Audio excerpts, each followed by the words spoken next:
basically by the time the mortgage is paid for, the house is going to get scraped. Yeah. Usable life is done at that point. It's done. Yeah. That's insane. That is not an appreciating asset, right? So I'm going to shut up and let you ask some clarifying questions.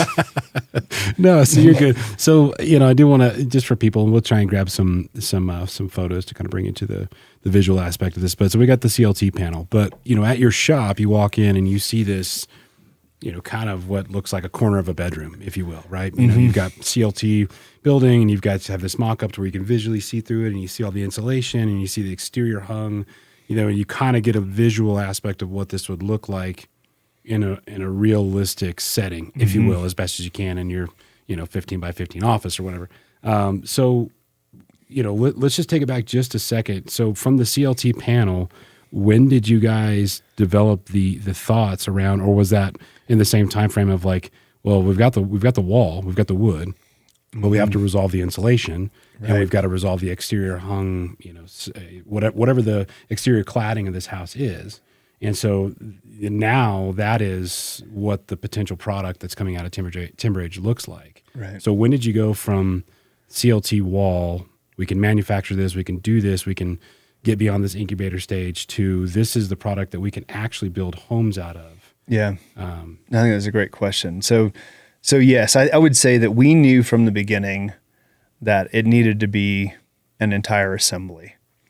We also knew that required us to probably build a permitted house, which is just a really hard thing to get built in this area. Oh, in our county? In our county. You don't mean that our county is not super easy with building permits? Yeah. Well, I just knew it was going to happen inside of a couple of years, and so I think that was the challenge that we had. Is we were like, we've got to practice at the same time as we're trying to get. So it was like, even if someone committed to an entire house, we had to do something for the next 2 years. Mm-hmm.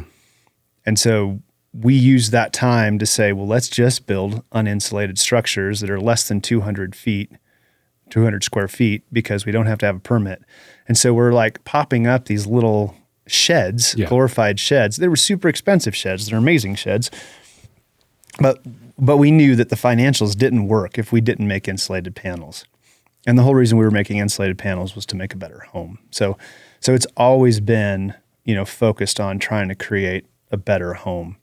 But we had to do something and had to try and, pay some of the bills and earn money. And it was really great for us because we got to learn about connection methodology and all of the membranes and all of these things that people probably don't normally think about. But if you want a really, really good performing house, there's all these things we have to think about moisture. You got to think about air movement.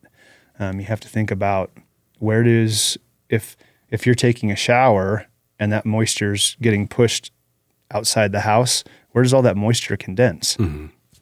So there's all of a sudden building science actually really, really matters. And so the whole time we're evaluating different sources of insulation and different membrane suppliers and all of these different things. And so I would say we've been thinking about it from the beginning, even though we've been practicing, again, with that minimum viable product, sure, which was what would someone buy from us? Mm-hmm.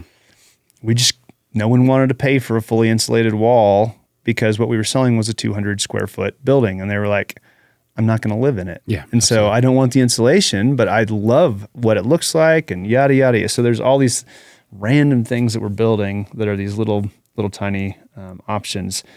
But the whole time we're refining it, and the way that we're telling the story, I think gets better. And it becomes, and I think this is key, we don't make CLT.